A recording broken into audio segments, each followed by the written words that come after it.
It is because this knowledge too is like any other knowledge. It is true, not true to the subject, true as the object. And what is the object of this knowledge? The object of this knowledge happens to be you, the subject. And therefore, this sacred place is the best place to learn this Vedanta. Today, in this time that we have been given, we will be speaking, we will be having a talk on the Bhagavad Gita, which again is a universal text, timeless and universal.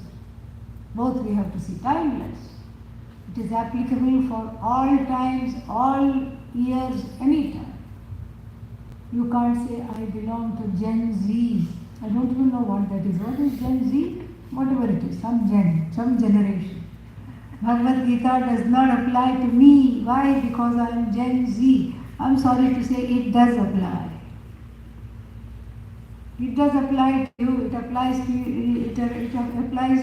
It applies to your mother and father. It applies to your grandmother and grandfather and great grandmother and great grandfather, and your children and their children and their children's children also.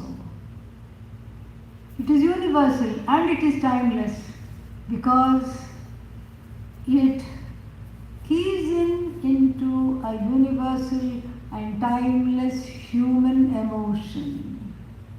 What is that? Sorrow. This was Arjuna's Lord. That's why we love Arjuna so much, because he is not afraid to tell how he is feeling.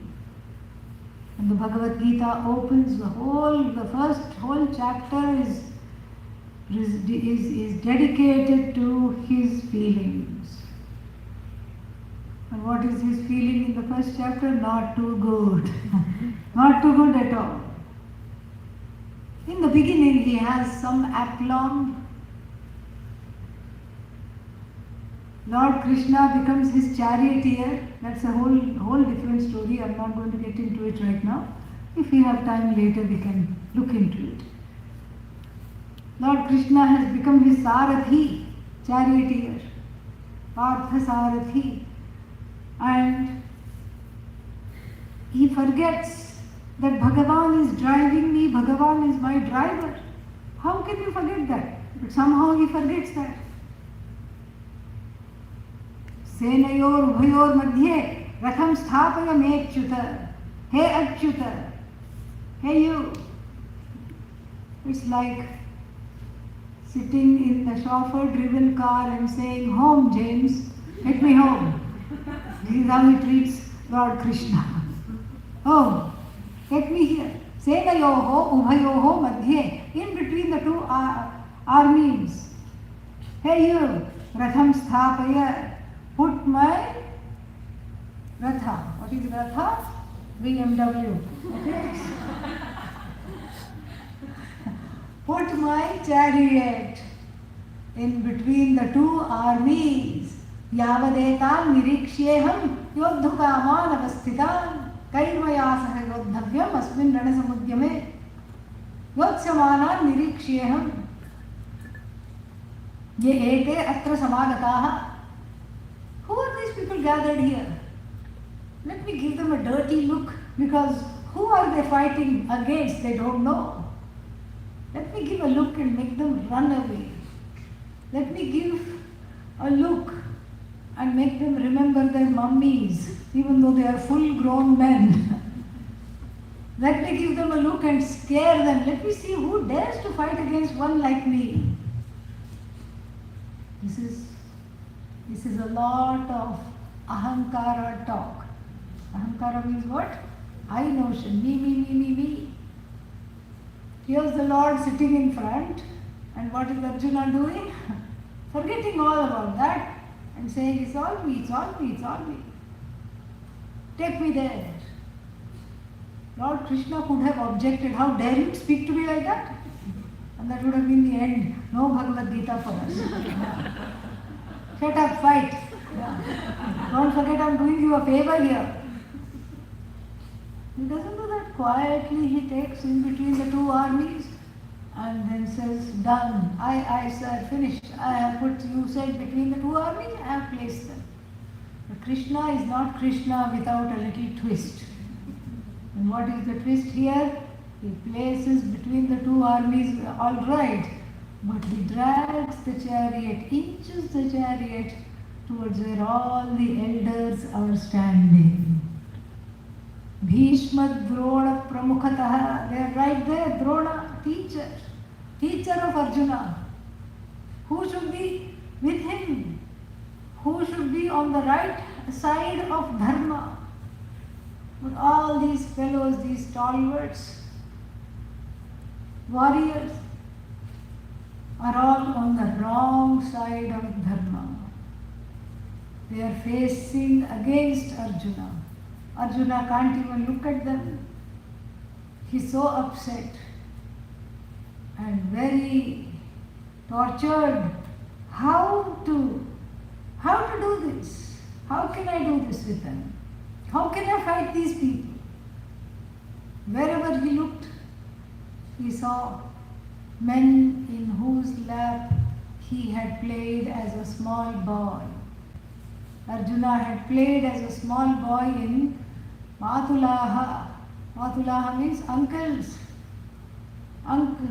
cousins, grandfathers, fathers. All of these people. And here this person was, who? Arjuna, ready to fight them.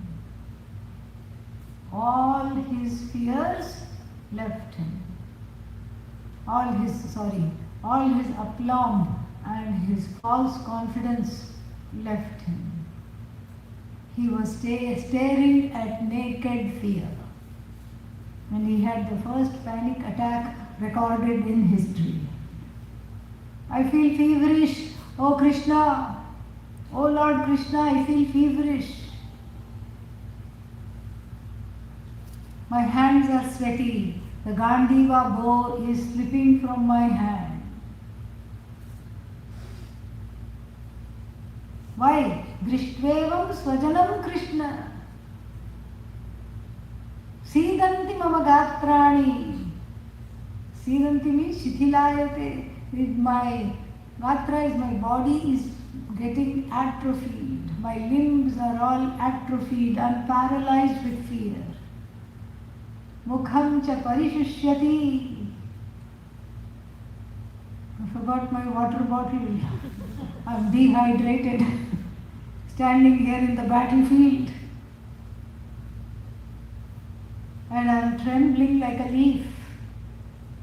Vepatushcha sharire me, and I am having horripilations.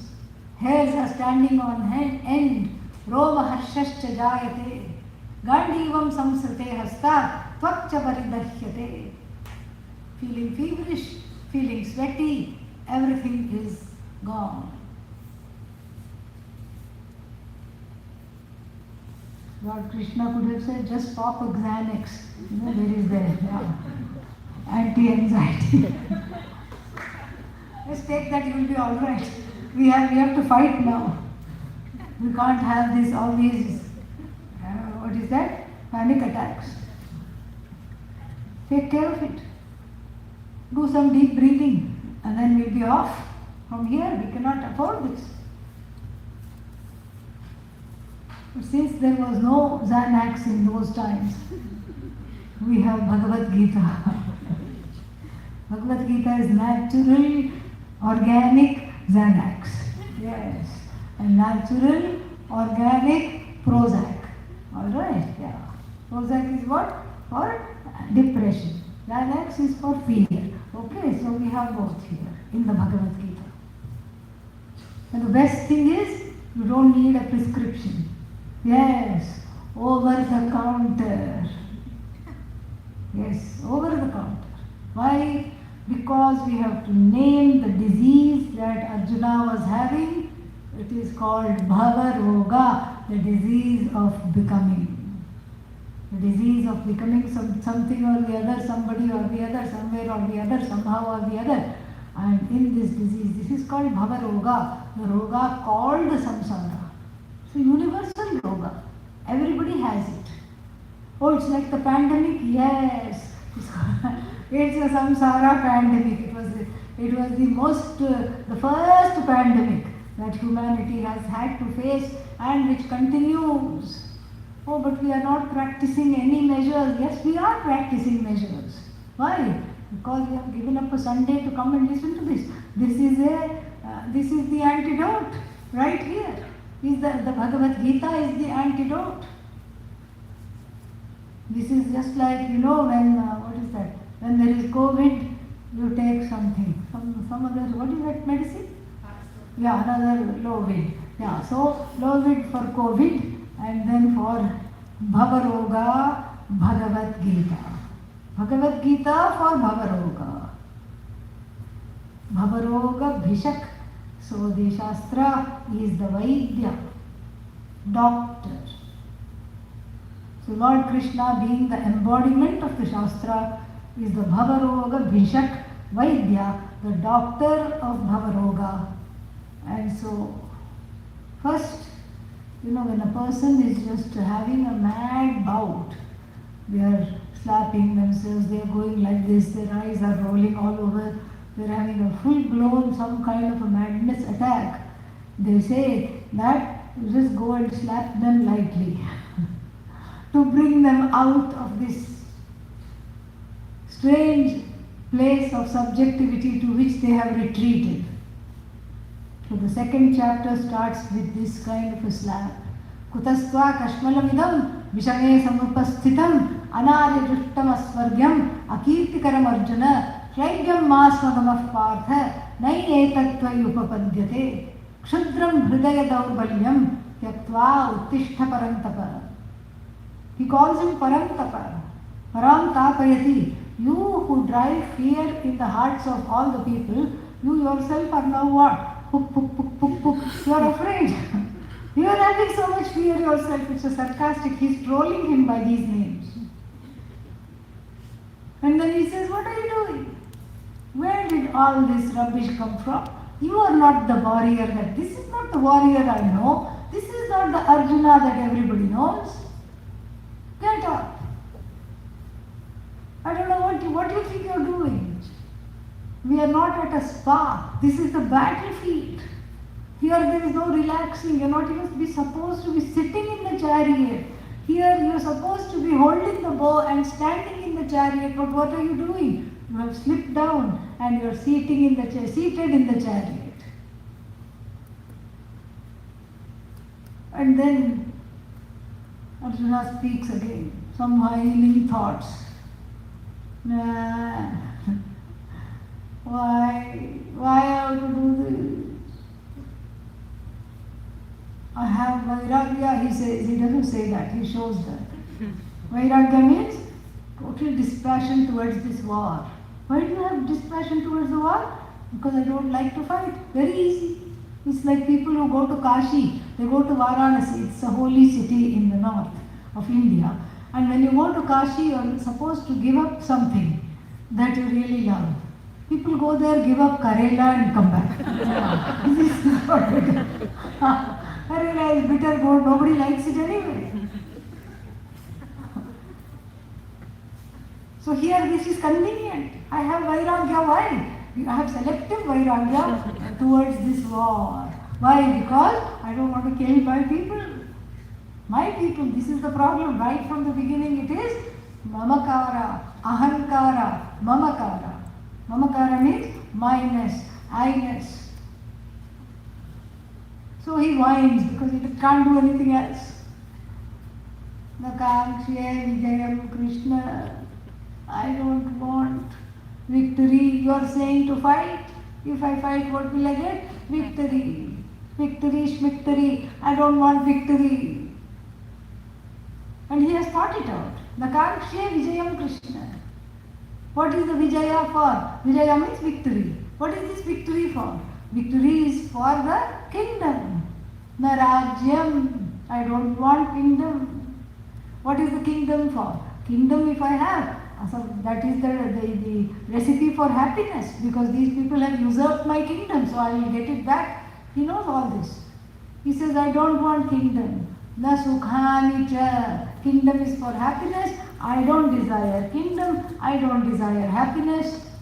I don't desire victory. And victory is for the sake of kingdom. Kingdom is sake for the happiness. I don't want any of these things. Why not? Kimno rajyena govinda. Kim bhogaihi jeevitena va. He says, what is the use? Oh Govinda, what is the use of having the victory, having the kingdom? What is the use of living even? This is the suicidal ideation, it's called in medical parlance. What's the point in living? Because if I have to kill my own people, I don't want all this. Why? Why don't you want all this? Why are you getting so depressed? Yesham arthe kangshitam nah rajyam bhoga sukhani cha tair me upasthita yuddhe pranam tyaktva dhanani cha. For whose sake you would have liked to enjoy this kingdom? See, kingdom and happiness is only when it's shared and enjoyed. You have a 10-course meal, wonderful meal. You look to the left, nobody is there. You look to the right, nobody is there. How long can you sit and eat by yourself? After a while you say, oh forget it, this is boring. Even in a restaurant where you don't know people, but at least there are other beings eating. So then you feel kind of, there is an enthusiasm to eat because but here there is nobody, there is just food there.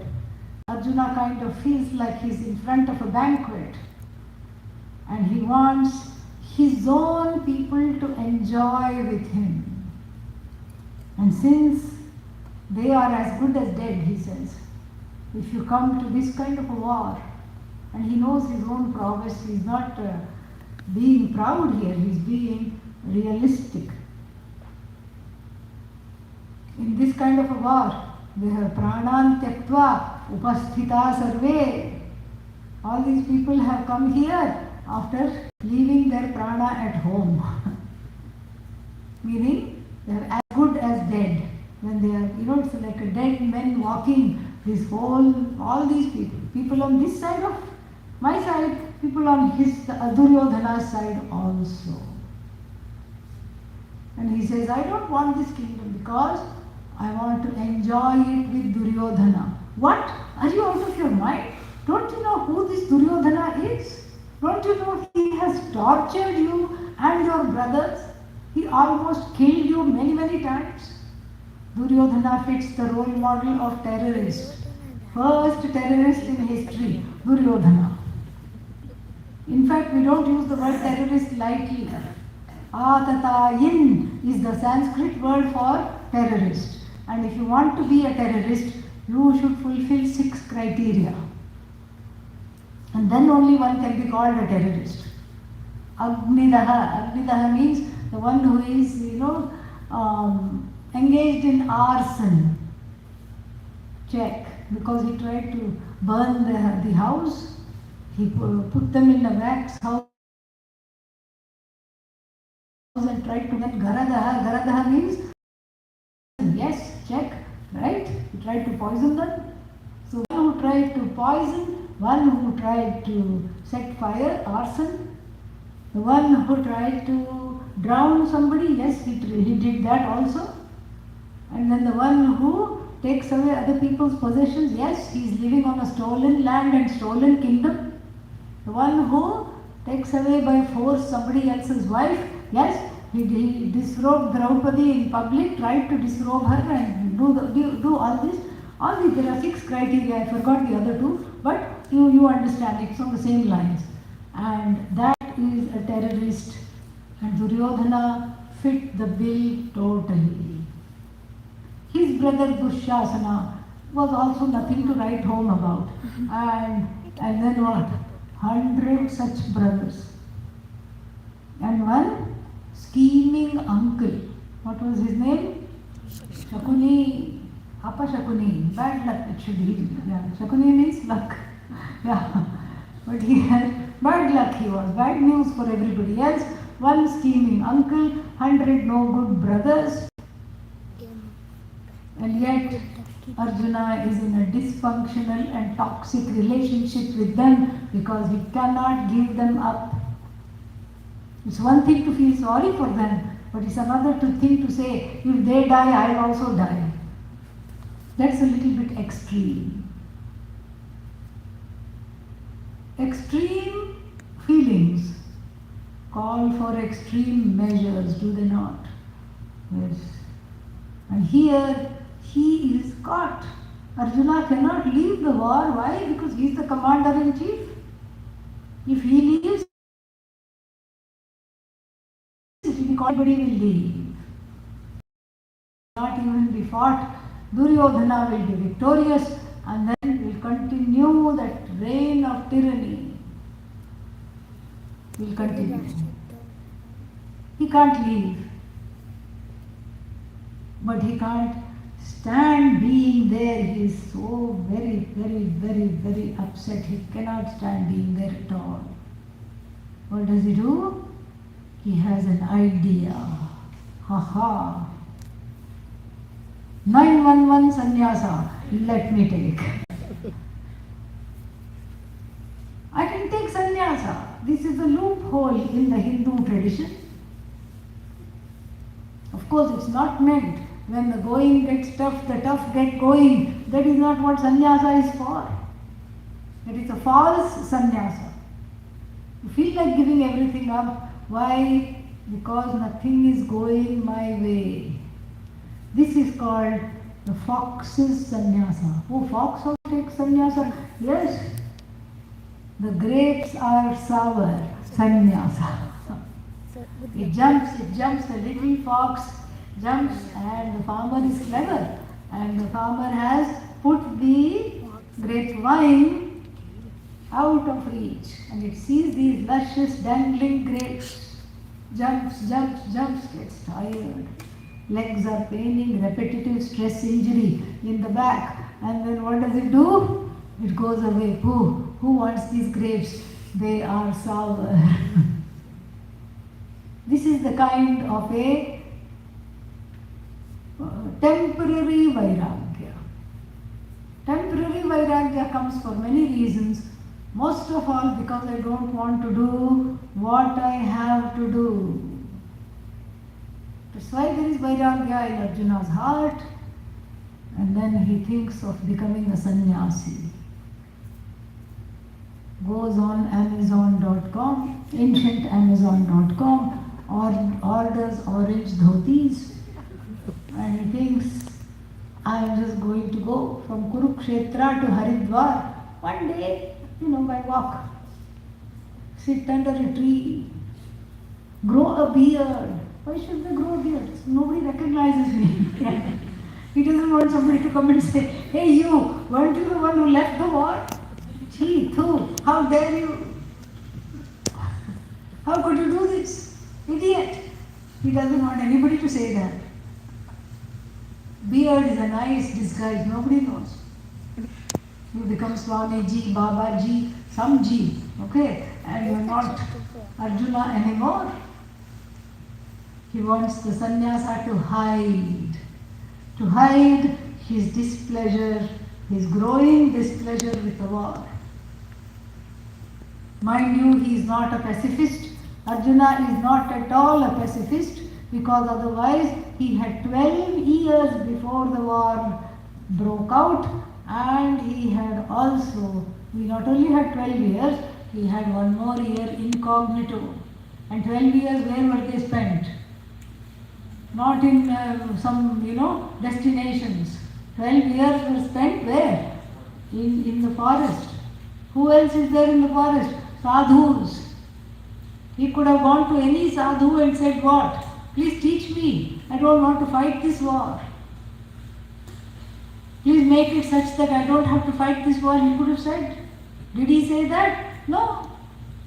That time they were all a bloodthirsty bunch, really, literally. Draupadi took a vow, the wife of Arjuna took a vow, saying, until you get me the blood, get me a hair oil, hair conditioner, conditioned by the blood of Dushasana, that to a specific place, his thigh. Why?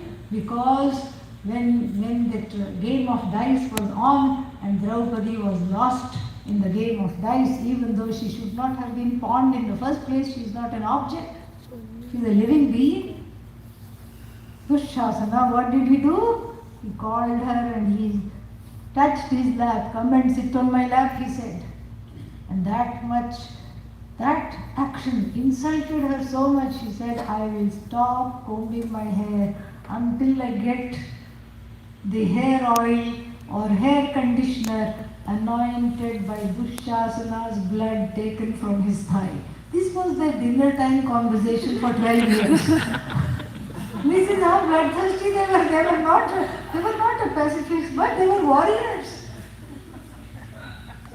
So suddenly he cannot have this transformation. Even before the war, we have a king like that in Indian history, Ashoka. He fought a bloody war full of just blood, gore and bits, and then he saw but after the war, he toured the battlefield, wept after seeing the destruction, and then became a Buddhist and took the vow of ahimsa.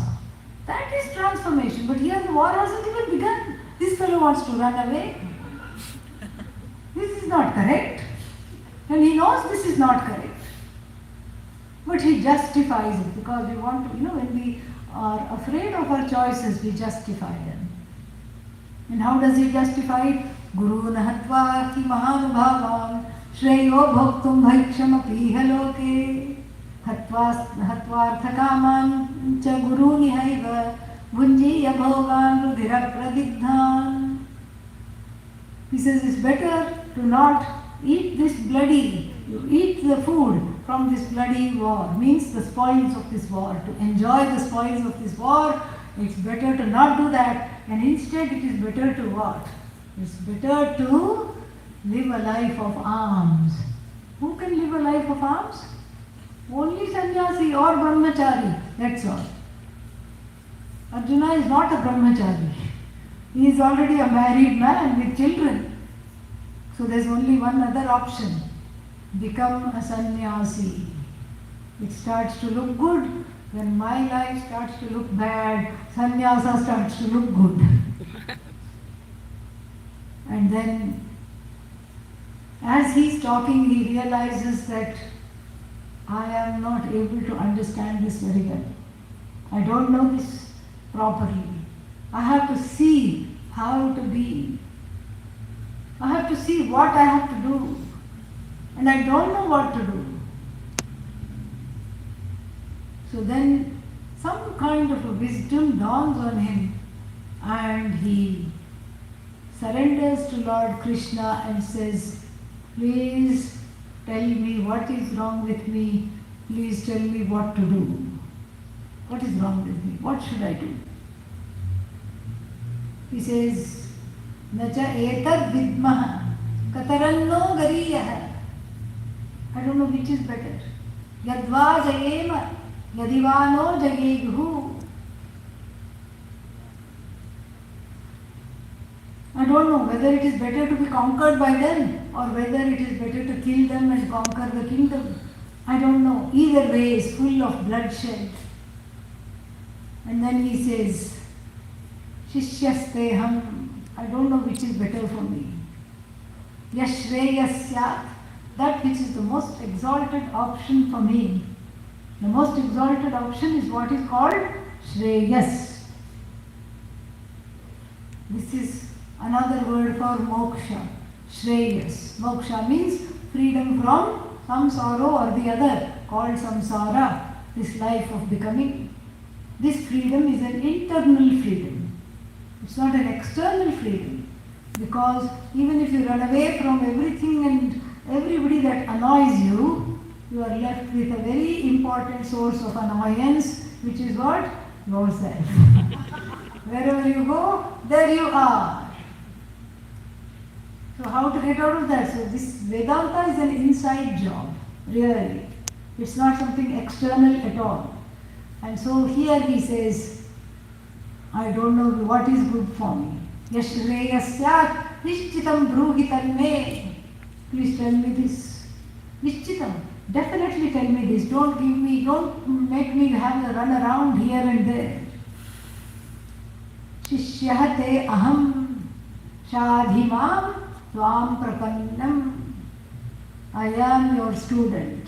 Oh, when did you become my student? Just now. Just now I became your student. When you were not looking, I became your student. Shadhimam, not shadi.com. Okay, yeah. Shadhi, dha. Okay. Shadhimam means teach me. Shas, to teach. Please teach me. Why? Because I have taken ashraya, refuge in you. Tvam prapannam. Please teach me. And then itself the teaching begins. And if this is not day-to-day life, I don't know what else is. No, but I am not fighting the battle of Kurukshetra. Yes, you are. Where? Right here. Should I do this? Should I not do this? Somebody wants me to do this, but I want to do this. This one is a dharmic choice, no doubt. But the adharmic choice is much more preferable and looks juicier and more delicious and more, it is pulling me more. So what if I cut a few corners? Who will look? I have looked to the left, I have looked to the right, I have looked above, below. Of course, I miss the small security camera that is everywhere these days. The ubiquitous eye that is always watching. Forgot that. Who? This criminal, the dumb criminal. Thought he was safe and he did that, did whatever he needed to do. Robbed, pillaged, destroyed somebody's property. And he thought he was adequately disguised. But then Bhagavan sent a gust of wind and then the hoodie fell off. Correct? And under the hoodie was a big baddie, and the baddie was captured on the security camera. This is what happens. So, there are no shortcuts, but yet I want to take shortcuts. There are things I have to do, but I don't feel like doing them. There are things I must never do, but I can't get away from doing them. This is what is Bhagavad Gita in day-to-day life. This is exactly Arjuna's predicament. The inner Kurukshetra, inner Kshetra is the field, the battlefield. The battle is always raging between likes and dislikes, raga, dvesha, preferences and prejudices, between what I want to do, what I have to do, between what is right and what is wrong, between what I want and what I don't want, between my own agenda and other people's agenda for me, between my own expectations of the world and then what I want. All these things are raging in the heart. The Kurukshetra is right here. Who is the Arjuna? You, the undefeated warrior who wants to run away, wants to have an out-of-body experience, because how will you run away from the body? He can, just like he can't run away from the battlefield, you also cannot run away from the body. But run you want. You want to run. This is what happens. So this is all metaphoric. It's a very big allegory about the difficulties in the day-to-day life. When I do as I want to do, there is no growth. Really? No growth. Why? Because I am living for myself. And the Bhagavad Gita in the 3rd chapter is going to say, those who live for themselves are called thieves. Stena eva saha. They are called thieves. Why? Because they rob away the resources of the universe without sharing. They are only living for themselves. They have a body, they have hands, they have legs, but they refuse to contribute anything. They refuse to contribute. They run away from every situation. It's just dog eat dog mentality, survival mentality, a leftover vasana, samskara or the other samskara, okay? Yeah, leftover vasana from the previous life as a animal. What does the animal do? Sees a piece of meat in the other animal's mouth, goes and snatches. There is no thinking, there is no judgment, there is just survival. It will give up its own puppies if it is in danger, the dog. That's how it is. And so, apparently, until we cultivate the buddhi, this is the instinct that is predominant in everybody. This is, Adi Shankara called it prakrita buddhi. Prakrita buddhi means bestial buddhi, not best buddhi, bestial buddhi. That which is fraught with all kinds of problems. The buddhi, the intellect that refuses to listen to the higher intelligence, to the Bhagavan within, to the voice of one's own conscience, which is Bhagavan within. This is prakrita buddhi. I even deny that I have free will. So from this one has to grow into samskrita buddhi. What is the samskrita buddhi? A buddhi that knows Sanskrit. No. A civilized buddhi. A buddhi that is civilized. I live for more than myself. This is Bhagavad Gita in day-to-day life. This is an instant recipe for happiness, no matter how depressed one is. This is an instant recipe to connect to that oneness and happiness, because that happiness is contingent upon discovering the oneness. Discovering oneness through Vedanta Shastra, it takes some time. Not that the knowledge takes some time, but because there are so many resistances and fears, that is why it looks like why we need repeated Shravanam, repeated listening. In the meantime, I can embrace the oneness around me by living not only for me. This is Bhagavad Gita in day-to-day life. The most powerful iteration of which you will find in the 3rd chapter, verses 10 to 16. Prajapati, the creator, apparently said, Lord Krishna tells, I have made this universe, along with that I have created Vedas. What are Vedas? The holy scriptures who tell us how to live. I have given the Vedas, Sahayajna Praja Srishtva, Purovachah Prajapatihi, Anena Prasavishyadvam. Please grow. May you grow with this book of knowledge, with this book of how to do. The how to do is given in the first portion of the Veda, and the knowledge that you are not the doer at all is given in the second portion of the Veda. The Bhagavad Gita also follows the Veda. This Veda, the Creator said, is your wish-fulfilling cow.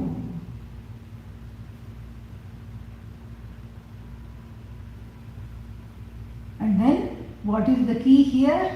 Do everything with the spirit of yajna. What is yajna? Sacred fire ritual. And what happens at this sacred fire ritual? Everybody has to bring one dravya. Everybody has to come and make sure it takes place. There is a lot of effort, ayasa.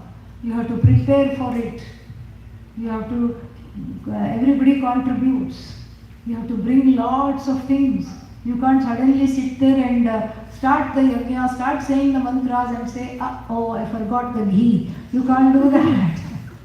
You have to bring it right from the beginning. You have to be very well prepared. It takes a lot of planning, it takes a lot of effort. And then when it is well done, one can expect the results of the yajna. What are the results of the yajna? Depends on what we have prayed for and what we have asked for. Somebody will say, I want a happy domestic life. Some other person will say, I need a friend. Some other person will say, I want children. Some other person will say, oh God, take away these children. Please give them to somebody else. So it depends on what people want. Somebody says, give me wealth, give me prosperity, and all these things. So all these things come when I have done the work and what is the work here? Yajna is devotion, devotional worship. Now Bhagavan says, in dealing with the day-to-day life, make all your actions into yajna, as though yajna. Oh, but I don't do much. All I like to do is eat. Yes, that itself make into a yajna. Why is it eating a yajna? Because there is the fire here, the stomach fire. What is its name? Vaishvanara, stomach fire. Aham Vaishvanaro bhutva praninam deham ashritah. Again the stomach fire, Bhagavan says. So that means what? Eat in a timely fashion. Don't eat too much, because what happens when you put too many things in the fire, it will plug up. And the digestive fire likewise will plug up if you put too much in it. And then eat in a timely fashion, just like the yajna is reverentially done. I reverentially put what I can, what this body can digest. I don't do himsa to the body in the feeding. This is an act of worship. Eating becomes yajna. Getting up in the morning becomes yajna. Everything becomes yajna. And therefore, one has duties towards the whole universe. This is called swadharma. What I am supposed to do. Many people are confused. What am I supposed to do? Well, do you have parents? Yes. Okay. You have some duty towards the parents. Are you married? Yes. You have duty towards the spouse. You can't say, let the spouse fulfill their duty to me first, and then I will see whether I will fulfill the duty or not. No. That is coming from a Western mindset, which is a rights-based society. The Eastern mindset is a duty-based society. I do what I have to do, and my duty becomes your right. Your duty becomes my right. It's a very beautiful concept. Whereas in the West, one is always fighting for my rights, my rights, my rights, my rights. You keep going to the government and crying. You keep going to the state. That's why it's a litigious society. There's so much litigation. All the time you are looking, who shall I sue? Who shall I sue? Very ridiculous. It takes to ridiculous lengths. And so, in India we did not have that in ancient times. Things may be changing now, I don't know. But in ancient times we never had that. What did we have? Duty-based society. This is what Swadharma is. One component of Swadharma is, what is it that I have to do? What is it I have to do? Unfortunately, is never what I like to do. Is never what I want to do. In this way, we share a lot with Arjuna in common. That is the cause of sorrow. That is the cause of sorrow. And this is what Bhagavan tells, you are grieving over something that should not be grieved over. What is the source of grief? The source of grief can be I am sad, the grief is centered on the I, or the grief is centered on objects, not I. Atma, I, Anatma, not I. These are the only two sources of grief. Is the I subject to grief? No. Why? The Shastra says so. That is the proof. Shastra says the I is not subject to grief at all. Is the object subject to grief? Is grief centered on the chocolate cake? No. Ice cream? No. All the things, of course, grief can be centered on ice cream if it is in somebody else's hands. Then I really scream. Okay? Now, you can argue like that. But really, grief is not centered on the object because the object is inert. The grief cannot be centered on the subject because the subject is shown to be free of grief. Totally. Where is this grief then? This grief is an impostor, it's an interloper. You cannot say it is within me, you cannot say it is outside of me. I have caught the grief. I have caught sorrow because everybody around me is sorrowful.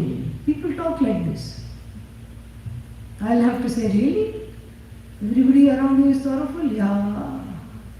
And therefore what? I too am mournful because everybody else is sorrowful, full of sorrow. That's why I am also mourning, I am also sad.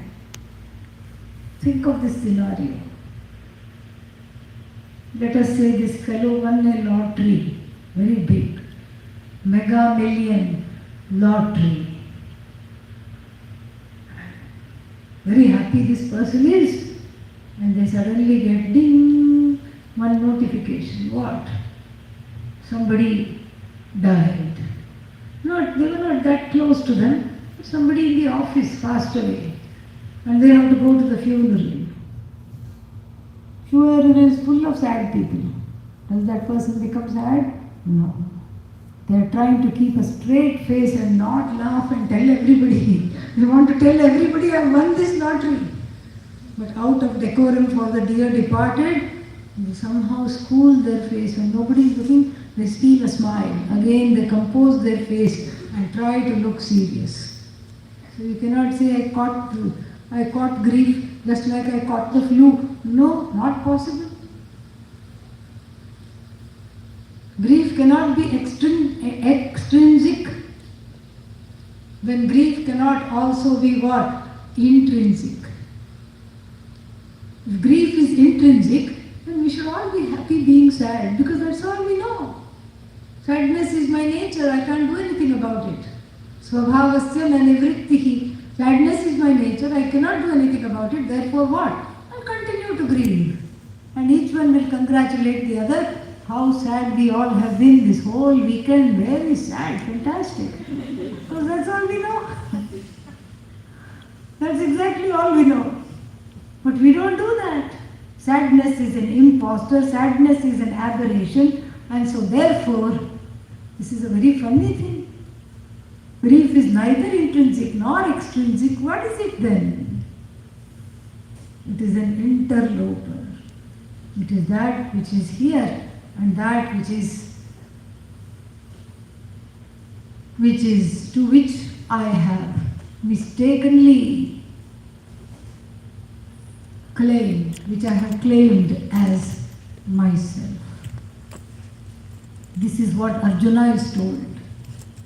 And this grief is because I do not know my own nature. That is the grief. The source of this grief is Atma Ajnana. Atma Jnanam is relieved by Atma Jnanam. Simple. Self-ignorance is made to go away by self-knowledge. This is not enough for people. This should be enough, but then what should I do in the everyday? That is why the Bhagavad Gita has two topics. One topic is Brahma Vidya, which unfolds the nature of the self as totally free of grief, strife, conflict, anxiety, and of the nature of Ananda. That is the first topic. And the second topic, the related topic, is how to lead a life that is conducive to discovering this fact. How to lead a life of discipline, of moderation, so that my life is in tune with discovering this fact. How to lead a life that is conducive to gaining this vision of no division. I am everything, I am the whole, I am free. And this lifestyle is what we have already touched upon. The first thing is Swadharma. Swadharma is really a very important factor. Swadharma. I do what I have to do. But I don't want to do it. Yes, I still do it. Can I do it badly? No. Because if you do it badly, first of all, you are already feeling bad. Then you do something badly. Then are you going to feel better afterwards? No, you are going to feel worse, not better. So Swadharma means doing something very well. But I don't want to do it very well. Offer it as a prayer to me, Lord Krishna says in the Bhagavad Gita. Ishwara is the job that is to be done. And offer whatever you have to do. Yad karoshi, yad ashnasi, yad juhoshi, dadasi yat. Tat tat kurushva madarpanam. Whatever you, yad juhoshi, whatever you worship, however you worship, yad ashnasi, whatever you eat, whatever you give, whatever you do, dedicate it to me. So that means what? I have to have the presence of Ishvara up front and center. This is a very important teaching in the Bhagavad Gita. Bhagavan is in the form of the laws of the universe. Bhagavan did not make the laws, not only made the laws, but is in the form of the manifest laws. Wherever there is a law, there is the presence of Ishvara. And a law, two kinds of laws, two laws that where the presence of Ishvara can be missed is the law of dharma. We have already talked a little bit about it. Whenever I violate dharma, there is a feeling of conflict. Why? Because I am in opposition to Bhagavan. I am not one with Bhagavan. The more I grow into a dharmic person, incapable of violating dharma, then I become close to Bhagavan. I become one with Bhagavan in the day-to-day life. Another order that is very easy to miss is the law of karma. That is where why me comes. Why me? Why it had to happen to me? Why is it my karma? Every 8 billion people in the universe are saying, why me at the same time? What are you going to do here? You know? That means what? It's not you. If 8 billion people are saying, why me at the same time, it is not you. It is a law. Oh, but I don't know what I did to deserve this. Doesn't matter. Don't go back in time. You will not know. Thankfully, there is a curtain between this life and that life. No, but I want to go to psychic and find out. Afterwards you will feel depressed. First because you have given money to the psychic, and second because afterwards whatever you found out you didn't like. Yes. Then there is, we have our own whatever psychic. What is that? Nadi astrology. Yes. In your past life you disturbed the sadhu. In your past life you aborted babies. In your past life you did some terrible things. And then that's why all this is happening. Do you feel better now? Not at all.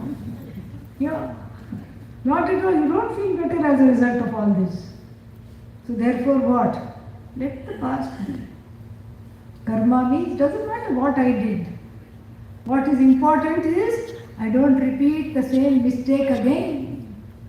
I learn to grow with this. I learn this. There is a karma in front of me. There is a law there. I have my desires. It is in opposition to these desires. I want to do something. I'm not able to do this. And therefore what do? I just sit and cry, sit and scream.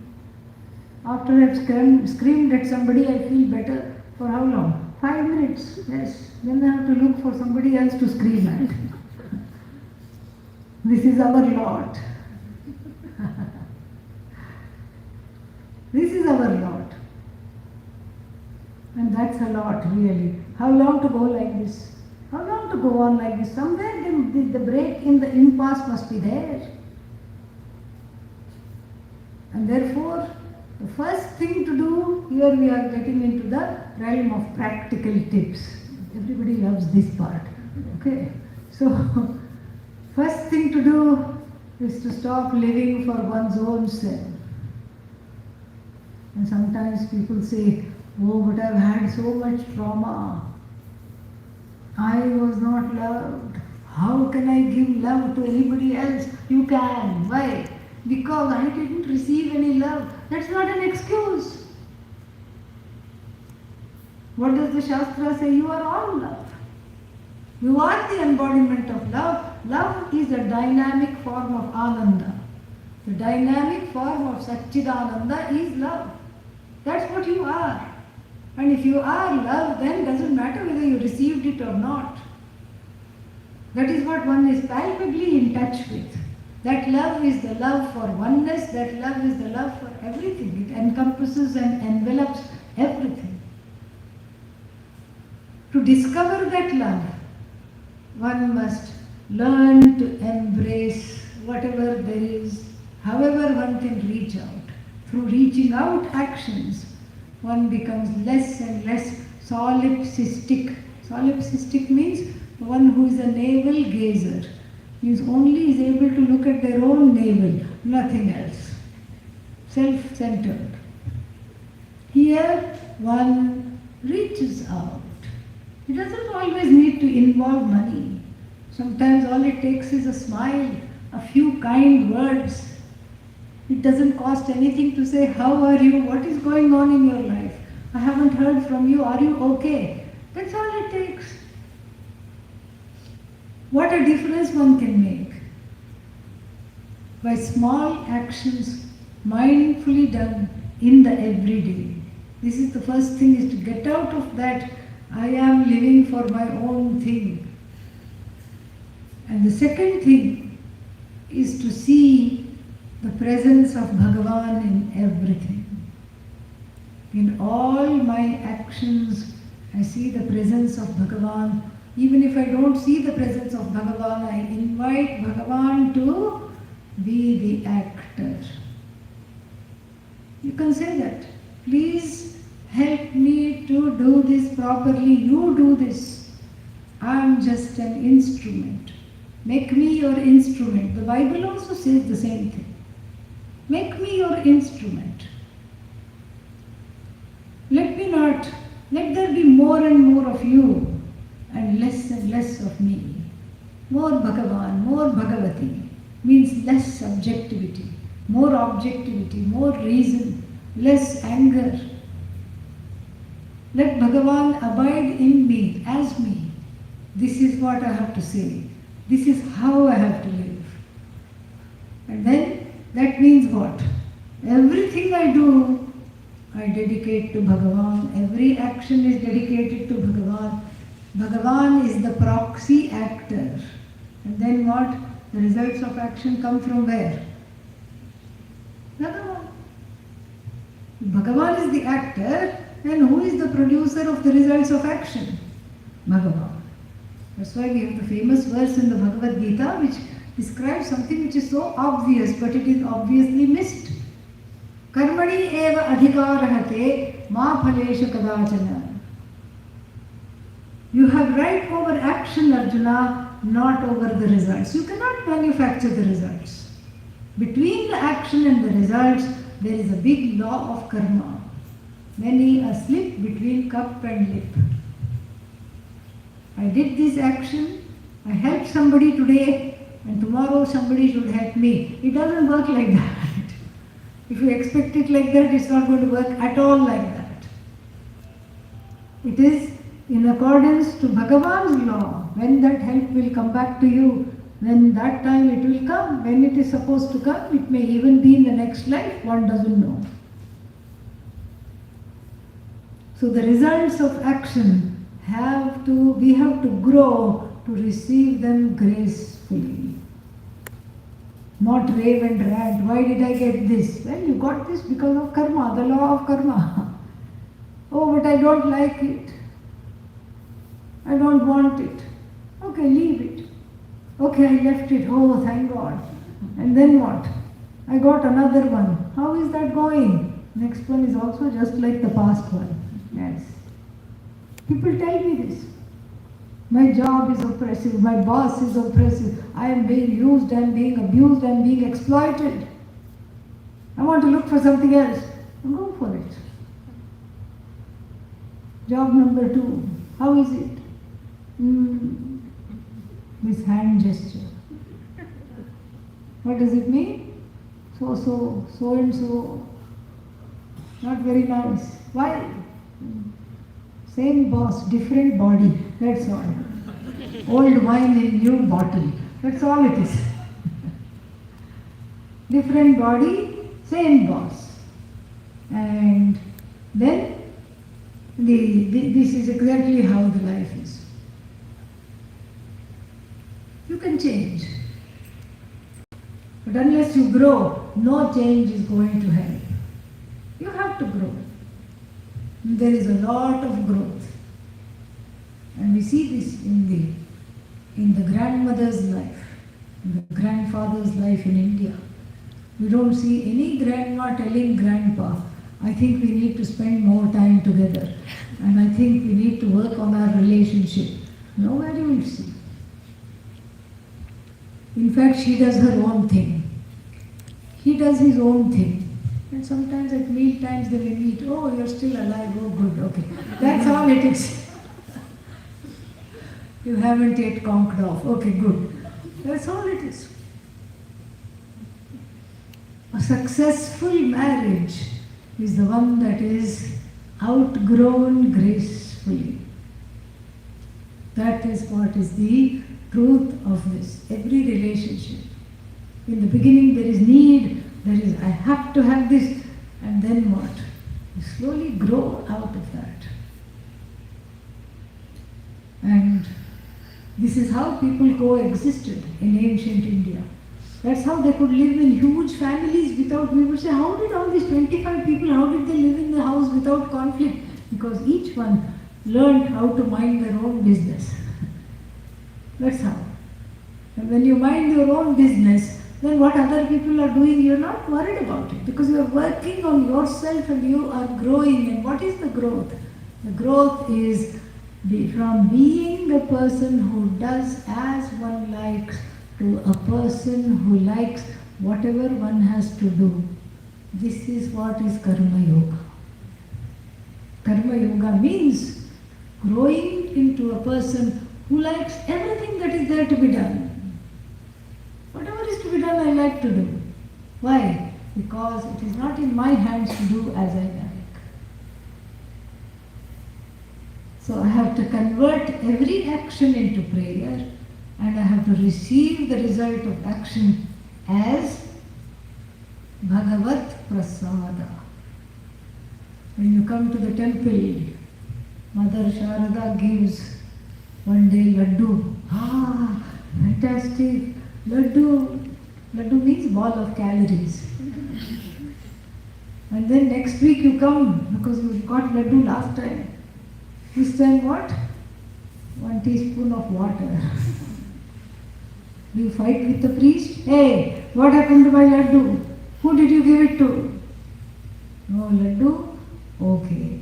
Yes, laddu? Also okay. This is the demeanor. This is the demeanor. Samatvam yogaha uchyate. First definition of karma yoga is equanimity in receiving the results of action, in managing my successes and managing what I think are my failures, allowing them to be. And then what? Then there is another component of karma yoga, very, very important. The second component is yogaha karmasu kaushalam. Usually they describe a skill in action is yoga. Not a very good translation. Skill in action means what? Every pickpocket is very skilled in action. Supposing there is a pickpocket who says, okay, I'm about to pick your pocket. If it is all empty, I'll be okay. I'll say, okay, Bhagavan did not want me to have. And if it is full of greenery, it's all mine, no longer yours. If I am able to, if I have a bad day and I am apprehended, if I put my hand in your pocket and you catch hold of my hand and turn me to the authorities, I'll say, okay, Bhagavat, I'll take it as prasada. Am I a karma yogi? Yes? No. Why? I have dedicated all the actions. I left it to God. Let there be $20 bill, no problem. Let there be 20 $20 bills, no problem. Let there be 20 $100 bills, no problem. Or let there be just $1 bill, no problem. Why am I not a karma yogi? Why?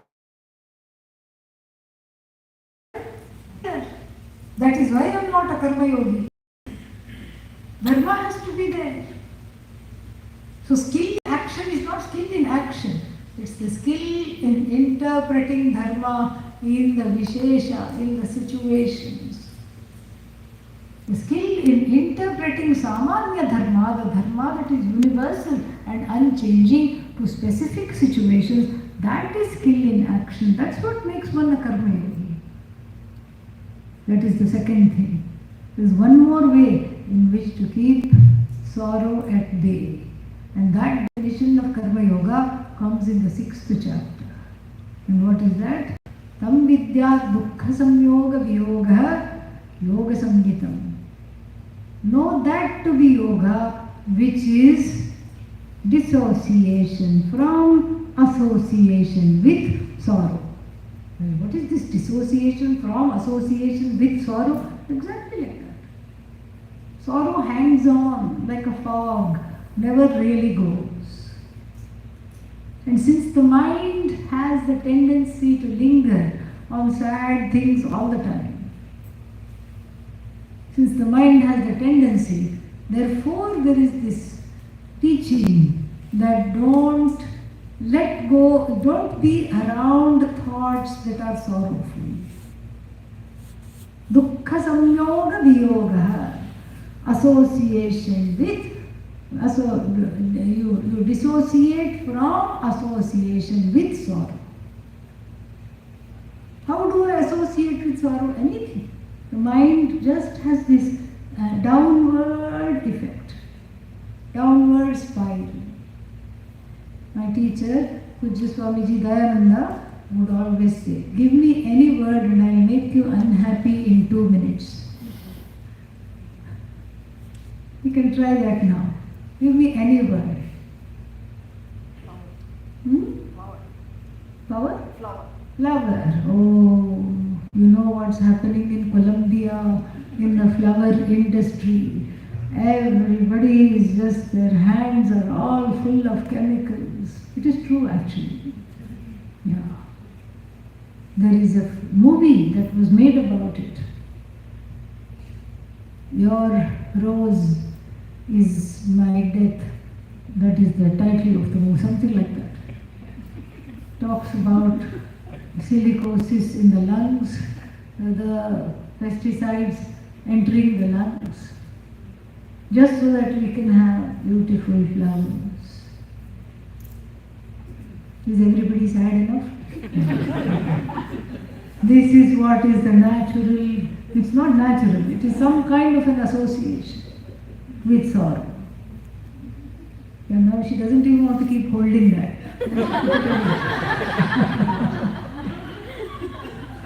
So, this is the association with sorrow. And you keep that away. Bring the mind back to the present. The present is free of sorrow. The present is free of strife. The present is free of conflict. How can you say? Are you sad now? Yes? No. What about now? Now? Now? Now are you sad? Now? Now? Somebody said yes.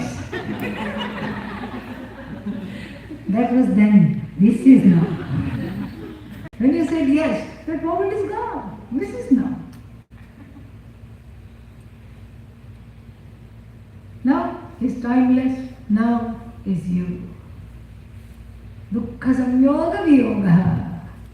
Dissociation from the constant, habitual, I might add, orientation towards sorrow, where people, instead of reversing the distress, keep rehearsing the distress. Rehearsing the distress is not going to change. It's not going to change at all. Rehearsal is not reversal. And so therefore, I have to protect the self by letting go of these sad stories that I tell myself. About myself, about Jagat, about even Bhagavan. This is a very important tip. This is the final but very important tip. So just to summarize, what are the tips?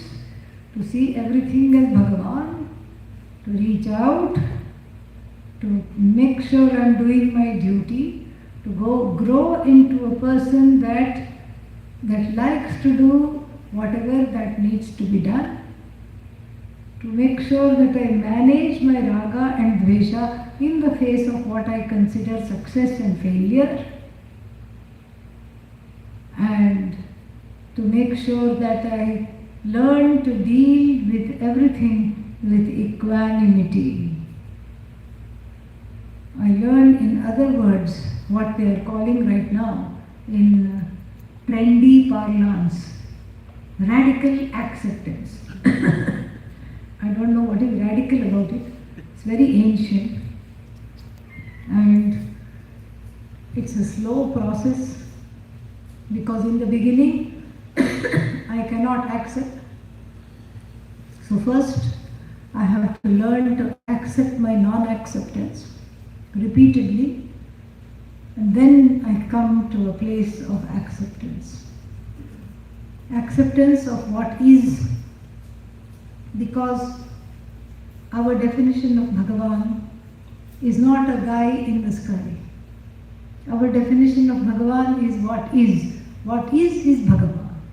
And that what is, I just surrender to what is. When I see Bhagavan in the form of what is, then my appreciation for the laws grow.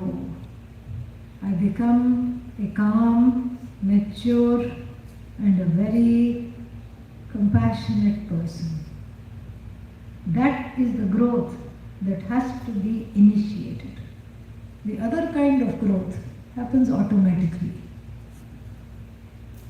One grows, one eats, one drinks, one has a job, one grows old, one dies, There's nothing to write about this. It is not remarkable at all. What is remarkable is the human ability to initiate the second form of growth. And what is that?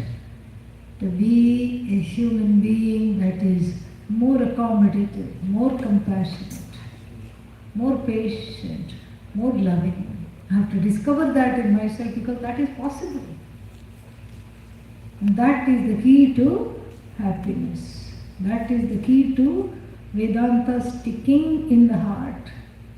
Otherwise Vedanta just won't even stay for a cup of tea.